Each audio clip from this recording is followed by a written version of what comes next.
Hi, welcome to Boss City. I'm Brian, and I'm going to be shining that album spotlight on the million-selling fifth album by the Monkees, entitled The Birds, the Bees, and the Monkees. This album was the Monkees' final top 10 album. It reached number 3 on the Billboard album charts. It did not chart in England at all, and it has an interesting story behind it, just like the previous 4 albums by the Monkees. So let's dig in. Some of the background on the Birds and the Bees and the Monkees include the fact that the Monkees had battled so hard to get the right to go into the studio and record as a band on their third and fourth album. Their first and second album, they were pretty much relegated to just vocals only. So they won the power. They released Headquarters and the classic Pisces, Aquarius, Capricorn, and Jones Limited. So much anticipation for the fifth album. But the fifth album, The Birds, the Bees, and the Monkees, is the result of a newly renegotiated contract with the Monkees and Cole Gems, the Screen Gems record arm. And what this contract did was afforded the Monkees, who were no longer interested in being a self-contained band in the studio working together, and they wanted to basically do their tracks separately. They were awarded that right with this new contract, that the 4 Monkees could go into the studios, supervise and or produce their individual tracks, and then the record company would select the ones that they would want to go onto the album. And since they could go in the studio and record whatever they wanted, whenever they wanted, and as much as they wanted, they were definitely afforded the opportunity to be experimental and even a little self-indulgent. So all the music that they were recording was going to be compiled, well, selections of what they were recording were going to be compiled, put on this album, and released under the Monkees banner, but also credited as produced by the Monkees. So that meant that all that stuff in the vault was not going to be able to be re-released on, or released on, The Birds and the Bees and the Monkees. It would have to be newly recorded. So what does that leave us here? What is on this album? Now, the recording sessions for this album also resulted in a lot of tracks, because you had 4 individuals going to the studio. And so some of the tracks ended up on Instant Replay, the Head soundtrack, the 7th single, and remained in the vault unreleased until the 80s and 90s. So what do we get? Well, and also all that stuff that I mentioned is all compiled by Andrew Sandoval, the Monkees archivist and historian, on this super deluxe 3-disc set, which has essentially everything that was recorded during this time. And it's quite a lot to take in.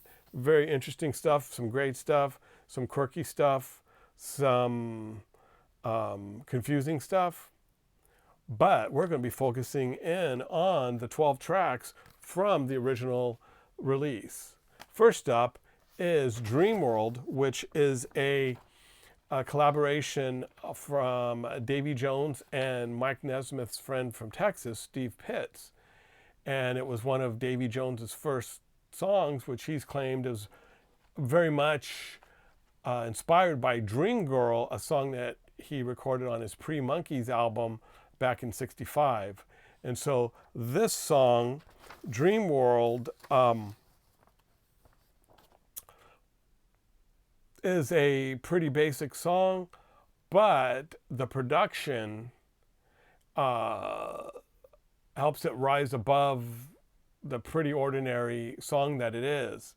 It was one of Davy's very first songs, and that kind of shows, but the production by an arrangement by Shorty Rogers, and his production help with Lester Sill, gives it a really grandiose sound to it.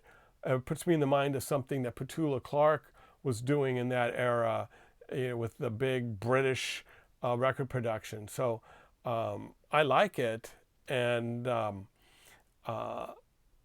it's a interesting song, album opener, Dream World.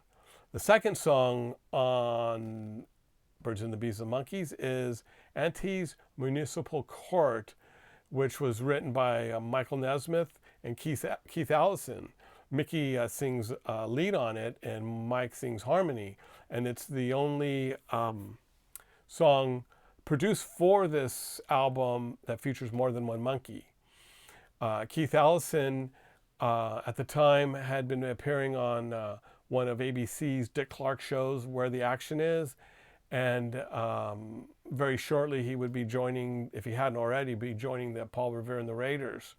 And he was working with Mike on a song that was supposed to be Forehead. And Mike played him what he had on Auntie's Municipal Court. Keith added an intro and added some other elements. And then Mike wrote lyrics. Micky came down and did the vocal. Keith Allison relays the story that a few weeks later he gets a phone call from Lester Sill, who is now the record company, music publishing company, and music supervisor, filling in the roles that were vacated by Don Kirshner. And Keith Allison's not a Screen Gems writer, and so they don't want to give him more than 25% songwriting credit. And then he said, well, then don't put it on the record, because I'm not signing it. I wrote I'm entitled to half of the songwriting credit. So they eventually sent him a contract with him as co-writer. He signs it, it gets put on the record, but strangely enough, the record label does not show him as a co-writer, but he did receive royalties. As the Monkees records were being re-released after their acquisition by Rhino, Keith Allison began to get his songwriting credit. Auntie's Municipal Court is interesting because, like all of Nesmith's compositions for this album, very avant-garde, very innovative, very experimental, and a little self-indulgent. This song has a riff that's very reminiscent of the live version of Just Like Tom Thumb's Blues from a live recording by Bob Dylan and the band. And so I heard that this afternoon when I was doing some research for this album, and it really does seem like it's inspired by that. But it's another one of those songs where Mike's putting poetry to music, and it is very interesting when you put it in the context of the times, and but it makes sense. This is April 1968, and he's got this freedom, and it just what Birds of the Bees and Monkees has been is a mixed bag of all these interesting elements which make up the Monkees. The next song is We Were Made for Each Other, which was written by Carole Bayer and George Fischoff. It's a Davy Jones song, and it's a re-record before Chip Douglas was kind of pushed out of the Monkees project.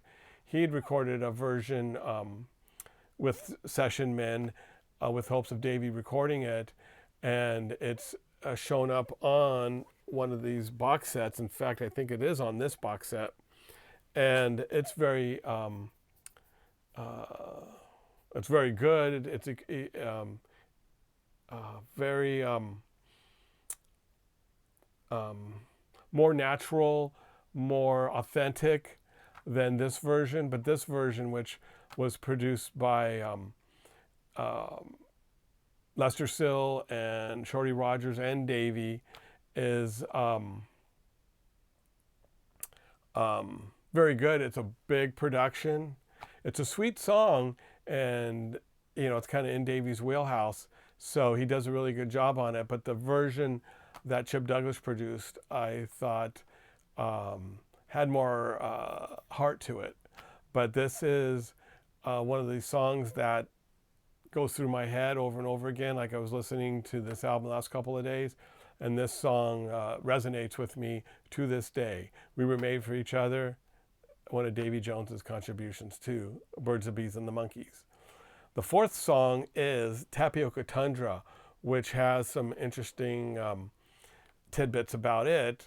For one thing, it is released as the B-side of Valerie, which is also on this album, and it was the last Monkees top 10 single.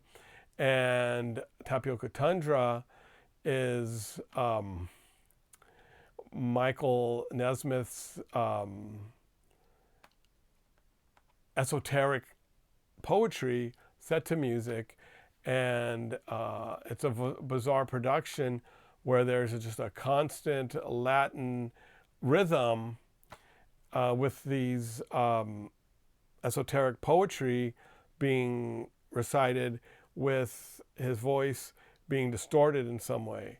And the other interesting thing about it is that it's the B-side, and most of the Monkees B-sides also charted on their own. And this one was the last one, I believe, to do that, at least charting in the top 40, yes. Tapioca Tundra charted at number 34 on the Billboard charts. And it's got to be one of the most bizarre songs to make the top 40 up to that point. In 2012, when I saw the Monkees, the Micky, Peter, and Michael lineup, Mike did a version of this slowed down with him and an acoustic guitar. And then you can really understand the lyrics more. Well, you can hear the lyrics more. You can discern what the lyrics are, but I don't know if you understand them more.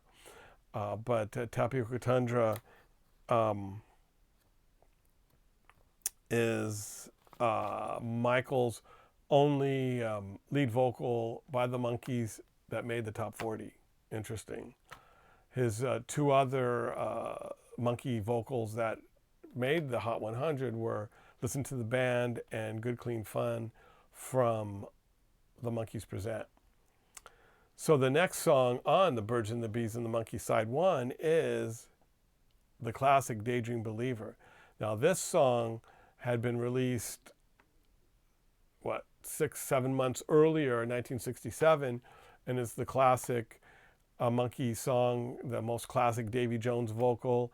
It's a John Stewart song. He was a member of the Kingston Trio, one of the replacement Kingston Trio members when one of the original members left. And he had written this song and showed it to producer Chip Douglas, who liked it, and the Monkees wanted to record it, but the record company didn't like the line, now I know how funky I can be, and they just didn't think they wanted Davy Jones to say funky, so they changed it to happy. Now you know how happy I can be, and Chip told that to John Stewart, and he was kind of apprehensive about giving his okay for him to change his lyrics. And then Chip kind of explained to him the kind of money that they were talking about, with that being a Monkee single and then being on a future album.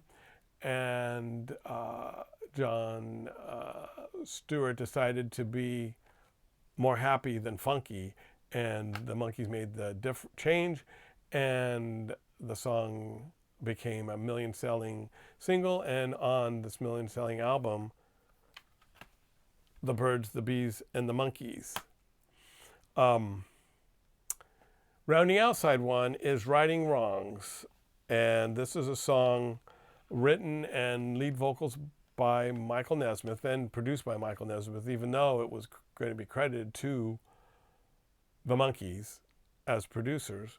This song is unlike any other song in their catalog. When I was playing it today, I was telling my wife that I don't think, except for maybe once or twice when I was a kid, I'd never made it all the way through the song without lifting the needle or pushing the button on the CD player.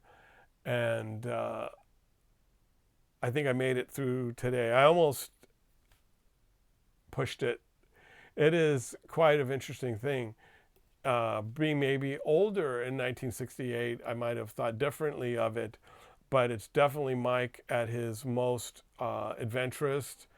And the song is both bizarre and odd. Andrew Sandoval, Monkees historian, described it as whiter shade of pale on bad acid. And it does give you a reminiscent feeling of whiter shade of pale, but it's not a regular verse, chorus, verse, bridge, chorus. It has movements. And the first movement gives you that whiter shade of pale feeling. The next movement is something that is almost like freestyle jazz, but it's not, it's still sticking to form, so it's almost free form, but it's got the, this little piano section that just plays over and over again, and it's beyond description. You really have to hear it. If you haven't, if you're watching this video, you've probably heard it, but if you haven't, you need to listen to this because it is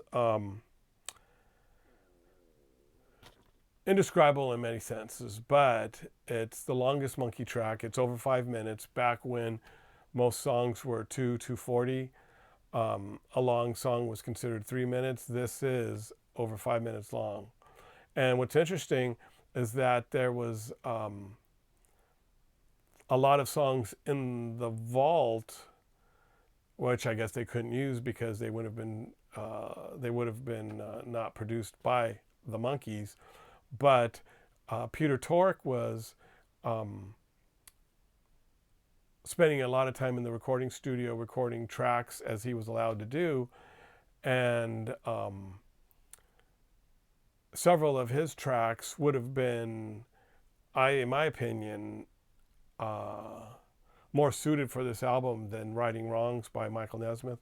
Now, my son, who enjoys freestyle jazz and adventurous stuff, you know, some of the Velvet Underground, he is very interested in this song and is very intrigued by it and was enjoying it as I was playing it. So, you know, to each his own. But I do think Peter Tork's songs that he was recording during this time, like Tear the Top Right Off My Head and Do I Have to Do This All Over Again, which ended up on Head, those would have been better choices. So Peter ends up not being represented with any songs on this album. His only presence is on Daydream Believer, which was recorded several months earlier when the Monkees were still recording as a group, which meant that at that time Mike was playing all the guitars, or most of the guitars, and Peter was playing all the piano.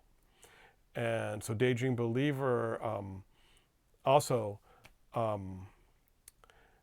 didn't mention, features a really catchy piano part by Peter, who was very happy when that was covered by Anne Murray several years later.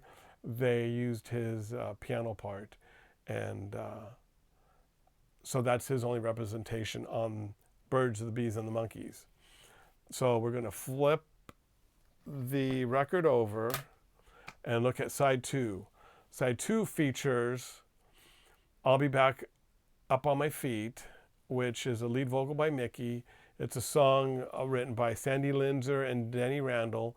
It's a re-record of a song that was recorded during the sessions for the second album, and it is featured several times, a few times, on the TV show, including Monkees Dance, and it's a cute musical romp to that song on that episode. But this song, I'll Be Back Up on My Feet, was produced by Lester Sill and Shorty Rogers, because they were feeling they weren't getting the material they needed to make a commercial album with what was being recorded by the four Monkees solo. So they get Micky to come in and sing on I'll Be Back Up on My Feet, and they get Davy to go in the studio with Boyce and Hart to re-record Valerie. But I'll Be Back Up on My Feet is a catchy song. It's one of the best TV show songs, and it's got a good vocal by Micky, and it's one of the highlights on this album for me. The second song on side 2 is The Poster, and this song was written by Davy Jones and Steve Pitts, and it is basically Davy kind of imitating the Beatles, being for the benefit of Mr. Kite, where John's lyrics are basically reading what was on a poster. Davy kind of does the same thing, writes a song called The Poster about the circus coming to town. And it's not a great song, but the production, which is Lester Sill, Shorty Rogers, and Davy, creates a track that really enhances the song, and it's done in a style that fits Davy's, Broadway, what he called Broadway rock sensibilities. So it's a good song in the context of a Davy song on the Monkees' 5th album. The next song on side 2 is P.O. Box 9847, which is Tommy Boyce and Bobby Hart. It's part of their return to the Monkees fold. This features a lead vocal by Micky, and this is a song that they had written inspired by an idea from Bob Rafelson, the Monkees TV show producer and pretty much creator, co-creator. And basically what it is a song, what if you wrote a song written like classified ads used to be? And so that's basically what this is. It's got a great vocal by Micky, and the team of Boyce and Hart added, some 1968 psychedelic type sounds to it, and it makes for a good album track. It's not a great song, but it makes for a good album track. And they believe recorded it on one of their solo albums, and I'm not sure if it was before or after The Birds and the Bees and the Monkees. The next song is Magnolia Sims, which is written by Michael Nesmith, lead vocal by Michael Nesmith, and this is him being very creative, innovative, very creative in the way that he takes a song and believe they recorded it, took the acetate of it, which is basically the song cut into a lacquer disc, and so there's a lot of surface noise, and so that's what the song is recorded from, listening to the acetate. And then he put some sort of a block as the needle was running through the grooves so that it would stop and skip. And so you get this song that was supposed to be something that maybe you'd hear Rudy Valley sing, something from the early days of recorded music. And as an experimental piece of music, it's creative and, very interesting, but, in the sense of a pop record, maybe 1967, 68 it works, but, it's not something that I personally like to listen to a lot. But I give Mike credit for really taking advantage of the fact that somebody's going to pay you to go in the studio and do whatever you want. And the amount of music that he recorded from 1966 through the end of 1969, he's got quite a catalog of great, good, creative, interesting, never boring music. And it's part of the fabric of what the Monkees are. The next song is Valerie, Boyce and Hart's classic song from the TV show. Season 1, it's featured on the Captain Crocodile episode and others. And it was never released on the single. It was part of the sessions for the second album. And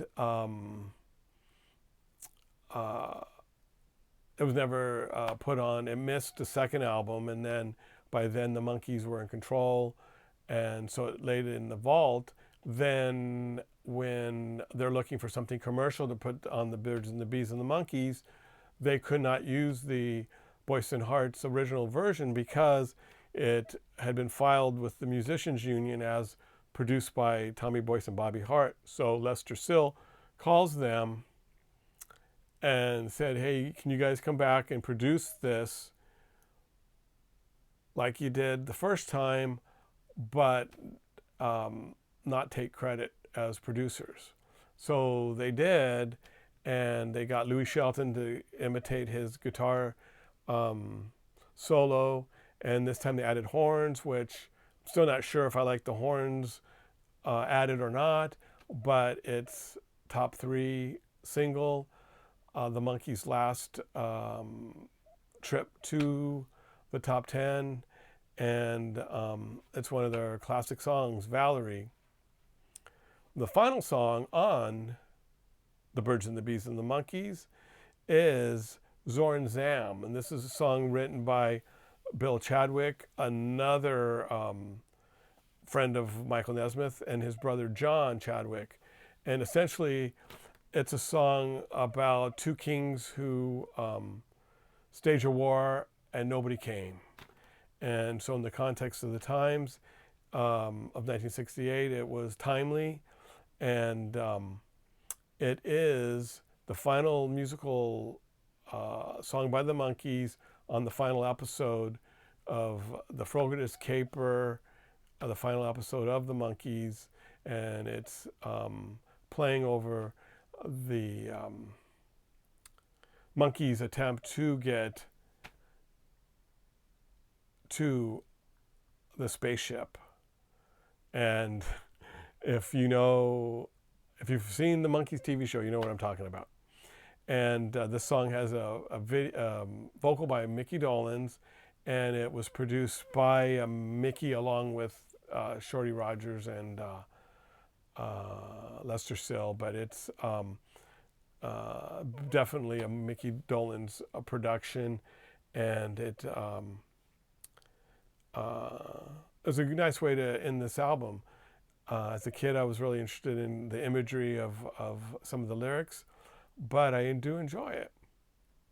So that's my spotlight on the Birds and the Bees and the Monkees. I'd be very interested in hearing what your thoughts are on the Birds and the Bees and the Monkees. Did you like it? Did you not like it? And just let me know. And if you have any other comments, please put them in the comments. And please like the video and subscribe to the video. And if you want to know when I've posted, then hit the notification bell. And I thank you so much for coming and visiting us here. And thank you so much for watching. Until next time, I'll be banging the drum all day, wishing you many blessings, and telling you to take care, and I'll see you next time.